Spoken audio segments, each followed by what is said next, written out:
नमस्कार। जय तंत्र मंत्र केंद्र में मैं आप सबका हार्दिक स्वागत एवं अभिनंदन करता हूं। मेरे प्रिय भाई बहनों, यूट्यूब पर पहली बार, हालांकि बहुत लोगों ने साधना डाली होगी, लेकिन मैं पहली बार मंत्र विधि विधान लाया हूं। ये जो आज बताने जा रहा हूं, वैसे मैं पहले ये साधना डाल भी चुका हूं इन देवी की, जिसके लिए आपको देखना होगा हमारा वीडियो अंत तक। ये सुर सुंदरी देवी हैं। मेरे प्रिय भाई बहनों, यदि आपने हमारा चैनल अभी तक सब्सक्राइब नहीं किया है और आप पहली बार देख रहे हैं तो तुरंत लाल वाली बटन दबाओ और घंटी बजा दो।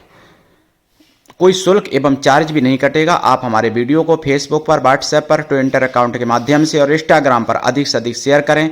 लाइक और कमेंट करना भी आपका धर्म है। दुनिया में जिसका कोई नहीं, मैं उसका हूं। अगर आपको अपनों ने धोखा दिया है, यदि आपको परायों ने धोखा दिया है, तो आप एक बार मुझे अवश्य आजमाएं। हमारा मोबाइल नंबर है 9305 63 71 73।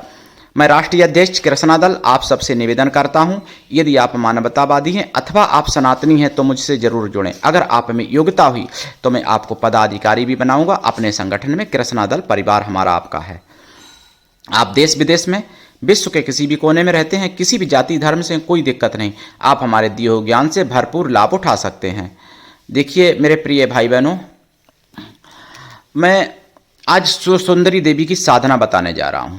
सुर सुंदरी योगिनी भी हैं, सुर सुंदरी अप्सरा भी हैं, सुर सुंदरी यक्षिणी भी हैं, और इनकी मैं साधनाएं डाल भी चुका हूं अपने चैनल पर।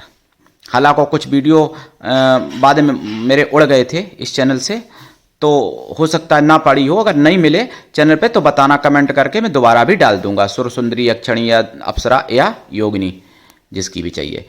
आज मैं सुर सुंदरी देवी की बात करता हूँ यहाँ पर, जो मतलब दुर्गा सप्तती में भी जिनका नाम आया है, देवी पुराण में भी नाम आया है, अन्य पुराणों में भी नाम आया, और कुछ तंत्र ग्रंथों में भी नाम आया है सुर सुंदरी देवी का।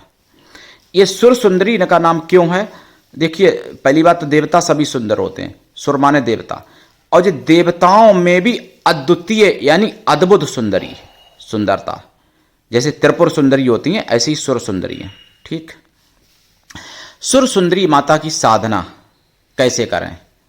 देखिए, अगर आप तामसी हैं और मांसाहारी अगर हैं तो भी साधना काल में आपको शाकाहारी रहना पड़ेगा साधना के दिनों में। और अगर आप सात्विक रूप से करते हैं तो साधना काल में भी शाकाहारी रहें और साधना के बाद भी लाइफ टाइम शाकाहारी हो जाएं। साधना काल में ब्रह्मचर्य व्रत, एक टाइम भोजन परम आवश्यक है। और भोग में फल, पंचमेवा, खोया की मिठाई, ये सब भोग में रखें नित्य। साधना रात्रिकालीन है। जप काल में देसी गाय के घी का दीपक जलेगा, और इनका जाप रुद्राक्ष की माला से 1.25 लाख जाप करें। पूरब या उत्तर दिशा की तरफ मुख करके लाल ऊनी आसन पर बैठें। जाप का दशांश हवन, हवन का दशांश तर्पण, तर्पण का दशांश मार्जन, मार्जन का दशांश ब्राह्मण, पवित्र, पतिव्रता स्त्रियों को भोजन करा दें, या फिर ब्राह्मण पवित्र कन्याओं को भोजन करा दें। मेरे प्रिय भाई बहनों, सुर सुंदरी माता की जरूर कृपा होगी, और ये आपको सब कुछ दे सकती हैं। मतलब चिर यौवन, बुढ़ापा ना आए, हमेशा सुंदर रहें। अगर रंग नहीं सही है तो रंग सही हो जाए, छवि नहीं है तो छवि आ जाए शरीर पर, जैसे कहते नहीं रौनक। तो ये देनी तेज भी दे सकती हैं, कांति भी दे सकती हैं, सुंदरता, रंग रूप सब कुछ दे सकती हैं सुर सुंदरी माता।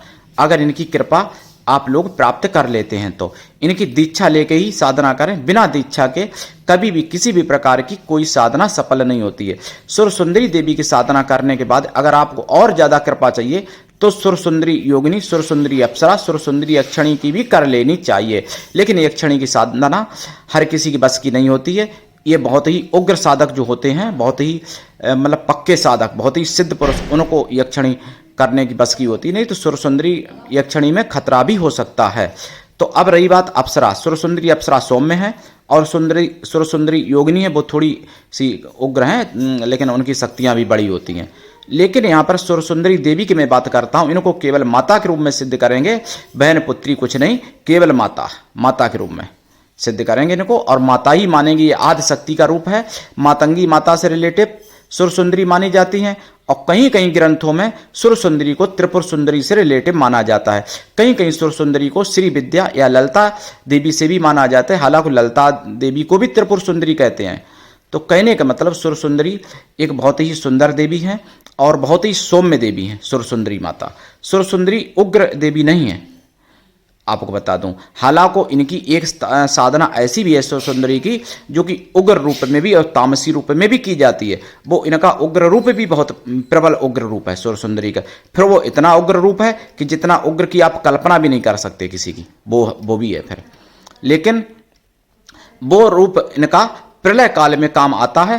प्रलय काल जब होता है तब वो रूप भी प्रलय करने में सहयोग करता है, उग्र रूप सुरसुंदरी के। वैसे सुरसुंदरी बहुत ही सौम्य है, बहुत ही सुंदर है। जो काम आपका गोली से या तलवार से ना हो सके वो काम आपकी बात से हो जाता है सुरसुंदरी माता की कृपा से। तो जहां पर अस्त्र की जरूरत ही ना पड़े, बात से ही काम हो जाए, तो क्या जरूरत है अस्त्र चलाने की। तो ऐसी बात भी आप समझ सकते हो प्रिय भाई बहनों। सुरसुंदरी की कृपा से आप पूरे समूह को यानी पूरी विश्व को भी आप अपने बस में कर सकते हो, अपने लिए मोहित कर सकते हो, अपने लिए आकर्षित कर सकते हो। इनसे आकर्षण और वशीकरण, मोहन, ये सब कुछ प्राप्त किया जा सकता है सुरसुंदरी माता से। और इनकी नवरात्र में भी साधना होती है। इनकी होली, दीपावली, ग्रहण या अन्य पर्वों पर भी होती है, जैसे रवि पुष्प, गुरु पुष्प। और दीक्षा लेके करनी चाहिए। इनकी दीक्षा योग्य विद्वान सिद्ध पुरुष गुरु से लेनी चाहिए। और गुरु ऐसा होना चाहिए शिष्य कुछ भी ना ले, शिष्य ऐसा हो गुरु को सब कुछ दे। मेरे प्रिय भाई बहनों, तो आज के लिए इतना ही। धन्यवाद। जय श्री राम, जय सुरसुंदरी माता की।